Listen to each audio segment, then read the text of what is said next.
What if I told you the land of snow, saunas, and stylish furniture hides some of the strangest social rules in the world? Welcome to Sweden, a place where silence is golden, small talk is suspicious, and feeding a guest dinner might actually be taboo. Behind the polite smiles and picture-perfect cities lies a society built on unspoken rules. Rules so subtle they'll confuse visitors, surprise expats, and make even seasoned travelers second-guess their every move. Get ready! Number 13. Lifelong partners, no rings required. Imagine this. You've been living with someone for 20 years. You share bills, raise kids, go on vacations, you're basically married. But legally, you're not. Welcome to the Swedish concept of sambo, a form of lifelong cohabitation that doesn't require marriage. And it's not just casual living together, it's a legally protected status. Nearly 50% of Swedish couples are sambos, even those with children. In Sweden, marriage is optional, not expected. Many believe choosing to stay together without needing a contract is a stronger symbol of commitment than a wedding ring.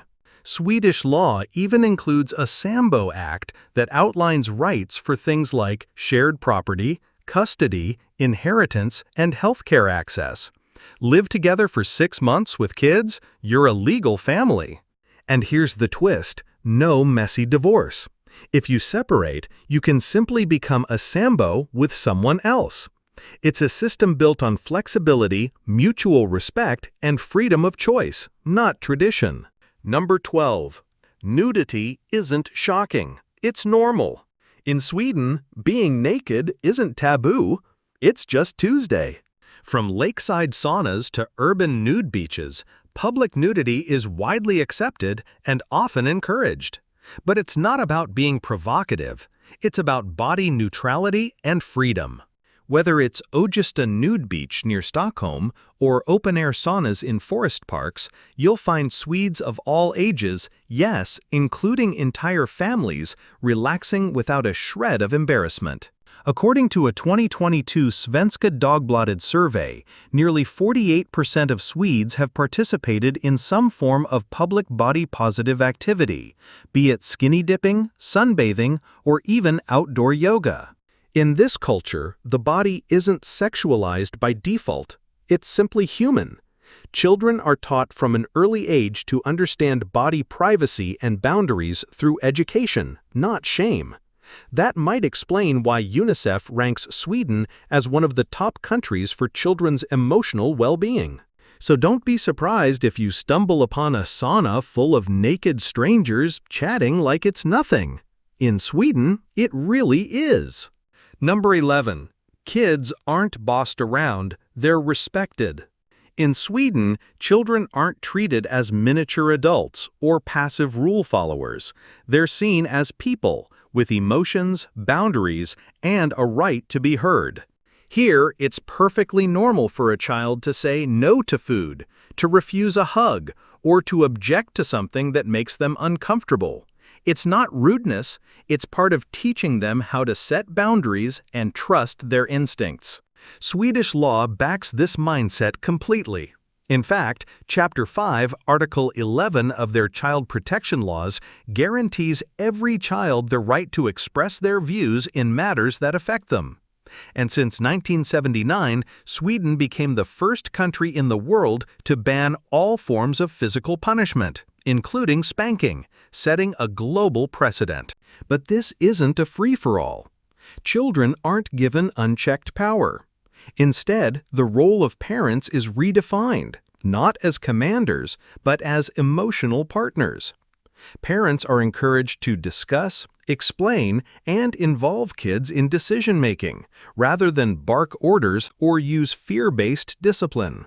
According to Uppsala University research, this approach leads to children who are more confident, emotionally aware, and capable of building healthy relationships later in life. No yelling, no punishments without explanation, and definitely no shaming. Ask a Swedish child how they feel, and you might be surprised when they ask you the same in return. That's the foundation of the empathy and equality Sweden holds dear. It's no surprise UNICEF consistently ranks Sweden among the best places on earth to raise children. Number 10. Street dancing can get you in trouble. Picture this. You're in a European plaza. Music's playing, friends are dancing, and the vibe is pure joy. In Paris or Berlin, that's normal. But in Sweden, that spontaneous dance party might be illegal. Thanks to a strange and long-standing law from the 1930s, dancing in public without a permit is technically banned. Known as the Dance Permit Law, it was originally intended to control public gatherings, but it stuck around far longer than expected. In the 1990s, Swedish nightclubs were actually fined, not for noise, not for drinking, but simply for allowing people to dance without a separate dance license. Even if the venue was legally open and serving food, dancing without a permit crossed the line. Though the rules have relaxed in recent years, the ban hasn't fully disappeared.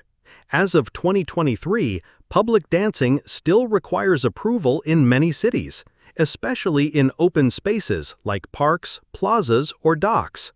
Even inside a busy cafe, organizing a dance event could require the owner to file with the city. It's one of Sweden's strangest legal leftovers, a silent reminder that even in a progressive society, some old rules still tap their feet in the background. Number 9. Sexism isn't just frowned upon, it's outdated. In Sweden, gender equality isn't a goal, it's the baseline.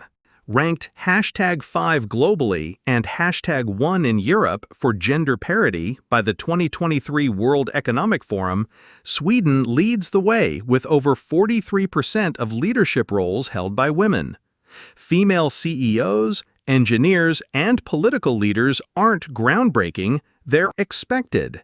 And that's why even casual gendered comments like, "Are you sure you can handle this?" or "Do many women do this job?" can come across as not just rude, but ignorant. Here, gender is intentionally removed from everyday language. Official documents, emails, and even customer service exchanges favor gender-neutral terms, using first names or Sweden's neutral pronoun hen instead of he or she. This isn't about hating men. It's about removing bias from the equation altogether. In Sweden, skills matter more than titles, and equality isn't just a policy, it's a deeply rooted social norm. Number 8. No, you can't just buy alcohol anywhere. If you think grabbing a bottle of wine in Sweden is as easy as picking up milk, think again. Here, alcohol stronger than 3.5% isn't sold in convenience stores, supermarkets, or gas stations. Instead, it's only available at a government-run chain called Systembolaget, and this isn't your typical liquor store. There are no discounts, no flashy displays, and definitely no late-night booze runs. It's more like a pharmacy for alcohol, sterile, quiet, and very controlled. To buy anything above a beer, you must be at least 20 years old, show ID, and follow strict hours. 10 a.m. to 6 p.m. on weekdays. 1 p.m. to 1 p.m. on Saturdays. Closed on Sundays and holidays. This system has existed since 1955, designed not for convenience, but for public health. And it works. According to the World Health Organization, Sweden consumes 8.2 liters of pure alcohol per person per year, compared to 9.8 liters in the US and 10.6 in Germany. Fewer car accidents, lower domestic violence rates, and a society that treats alcohol not as a right, but as a responsibility. Number 7. Big romantic gestures? Big mistake. If you're planning to win a Swede's heart with roses, serenades, or love at first sight speeches, pump the brakes. In Sweden, romance is subtle, slow, and deeply private. Grand gestures, like surprise gifts, public confessions, or saying "I love you" too early, aren't seen as sweet. They're often viewed as emotionally excessive, even awkward. Personal space is sacred, even in love. According to Statista Central Byron, over 50% of Swedes believe public displays of affection are disrespectful. Holding hands, kissing, or hugging in public can feel intrusive, not intimate. Here, love doesn't start with fireworks. It starts with quiet fika dates, casual texting, and cautious unspoken connection. You could date someone 10 times and still not be considered a boyfriend or girlfriend. In Sweden, love isn't shouted, it's whispered. The taboo isn't romance itself. It's romance that feels too fast, too needy, or, worst of all, too American. Number 6. Never act like you're better than anyone. In Sweden, modesty isn't just polite, it's a deeply embedded social rule. And breaking it, that's taboo. This unwritten code is called jantelagen, or the law of Jante. It isn't a legal rule, but it shapes everything, from how people talk about success to how they write their resumes. The core idea? Don't think you're better than anyone else. Have a six-figure salary? Great, but don't bring it up. Top of your class? Keep it to yourself. Even online, Swedes avoid anything that looks like showing off.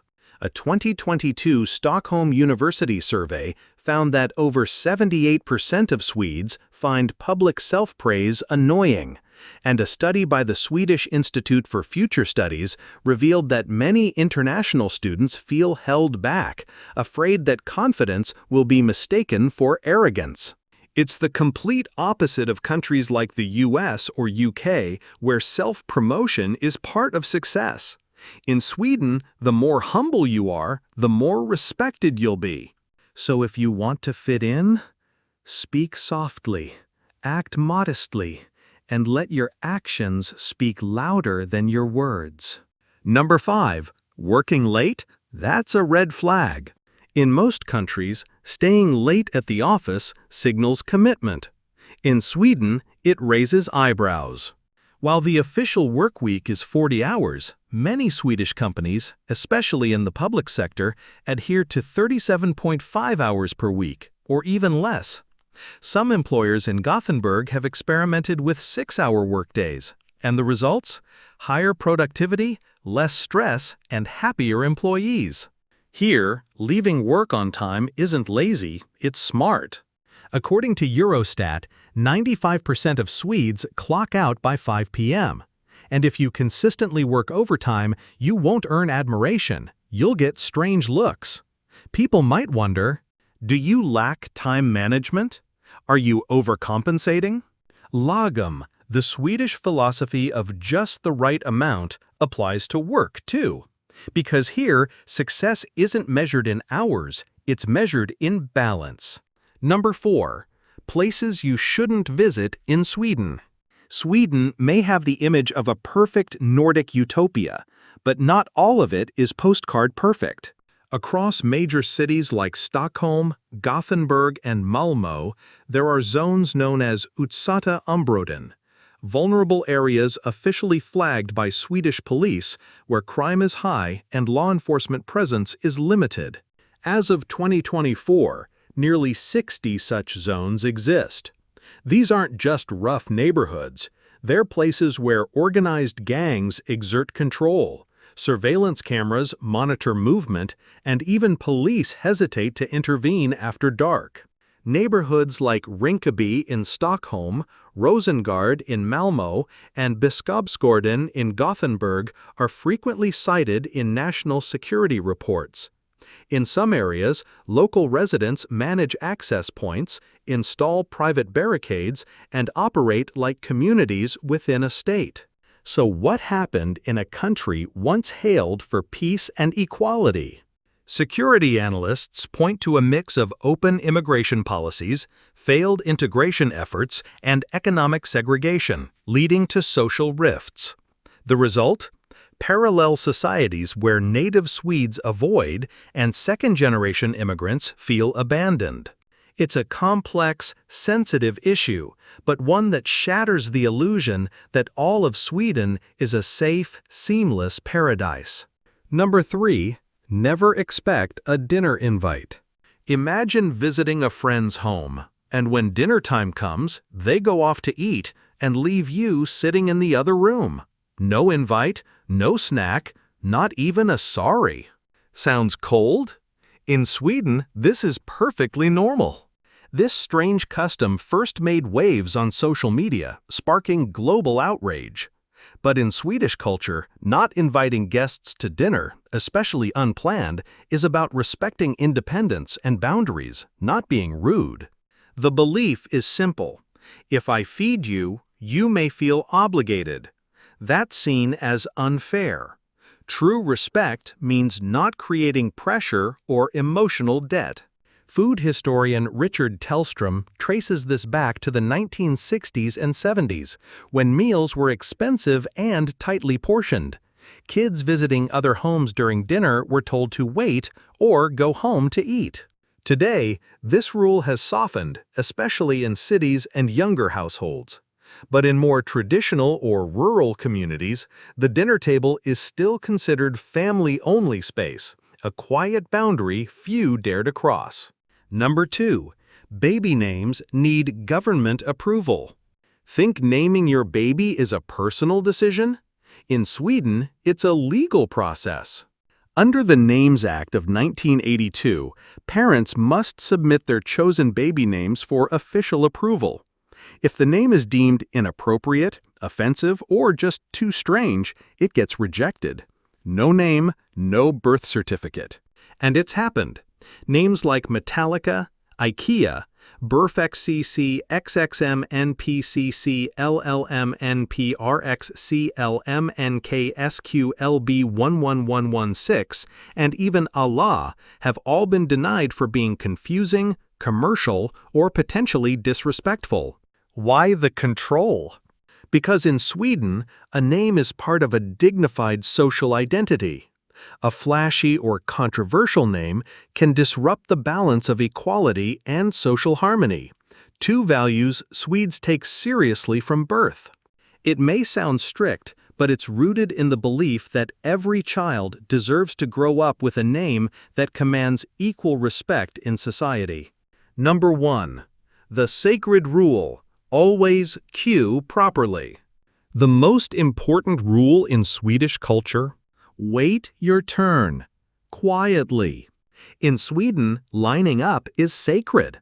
Whether it's for the train, the bakery, or a summer ice cream cone, people form silent, orderly queues, sometimes with meters between each person. No signs, no instructions, just trust. A 2018 SOM Institute study found that over 83% of Swedes believe proper queuing is a sign of good citizenship. Some places even have ticket machines at sandwich shops, not because it's crowded, but because no one should feel cheated or skipped. And if you cut the line, you won't be shouted at. Instead, you'll receive the dreaded Swedish silent punishment: cold stares, subtle head shakes, and collective, quiet judgment. It's not loud, but it's chilling.